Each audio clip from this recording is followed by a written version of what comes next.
ఓడిపోతామని కేసీఆర్ చెప్పారా? అయినను ఆయన ఏమీ అనొద్దు. ఏపీలోని తెలుగుదేశం నాయకుల పరిస్థితిని గమనిస్తే ఒక రకంగా జాలి కలుగుతోంది. 2019 ఎన్నికల్లో వారి పార్టీ దారుణంగా ఓడిపోతుందని తెలంగాణ ముఖ్యమంత్రి సర్వే వివరాలంటూ తన అంచనాలను బయటపెట్టిన తర్వాత ఆయన మీద తెలుగుదేశం నేతల్లో కోపం ఎలువలో వస్తోంది. కానీ కేసీఆర్ను ధాటిగా విమర్శించడానికి మాత్రం వారికి ధైర్యం చాలడం లేదు. పొరుగు రాష్ట్ర ముఖ్యమంత్రి మీద తాము విమర్శలు చేస్తే అవి ఎలా పరిణమిస్తాయో అని భయపడుతున్నారు. ఆయనకు కోపం వచ్చేలా తమ విమర్శలు గనుక ఉంటే తమ ముఖ్యమంత్రి చంద్రబాబు మీద ఉన్న కేసులను ఒక్కసారి తిరగతోడాడంటే పుట్టి మునుగుతుందని వారు ఆందోళన చెందుతున్నారు. ఎంత కోపం ఉన్నప్పటికీ నోరెత్తకుండా పడి ఉండాలని డిసైడ్ అవుతున్నారు. నిజానికి తెలుగుదేశం నాయకులు చాలా దయనీయమైన పరిస్థితిలో ఉన్నట్లు లెక్క. చంద్రబాబు నాయుడు ఒకవైపు మరో 20 ఏళ్ల పాటు తానే ముఖ్యమంత్రిగా ఉండి రాజధానిని సమస్తం అపూర్వంగా తీర్చిదిద్ది రాష్ట్రానికి కానుకగా అందిస్తానని సెలవిస్తుంటారు.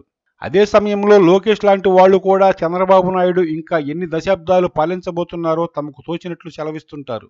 కేబినెట్ సహచరులు చంద్రబాబు భజనపరులందరూ వైఎస్ జగన్ ఎప్పటికైనా జైల్లో కూర్చోవలసిన వ్యక్తే, ఆయన దక్షతను నమ్మి ప్రజలు ఓట్లు వేసే పరిస్థితి లేదని అంటూ ఉంటారు.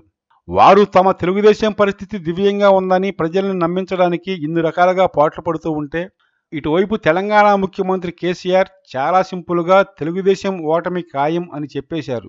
ఇదే కేసీఆర్ కొన్ని నెలల కిందట తెలంగాణ రాష్ట్రంలో ఇప్పటికిప్పుడు ఎన్నికలు జరిగితే పరిస్థితి ఎలా ఉంటుందనే విషయమై తాను సర్వే చేయించారంటూ తమ గులాబీ పార్టీకి 106 సీట్లు దక్కుతాయని, ప్రతిపక్ష కాంగ్రెస్ 2 సీట్లకు పరిమితం అవుతుందని సెలవిచ్చి ఓ సంచలనానికి తెరతీశారు. ఇప్పటిదాకా ఆ సర్వే ఫలితాలపై చర్చోపచర్చలు, విమర్శలు కొనసాగుతూనే ఉన్నాయి.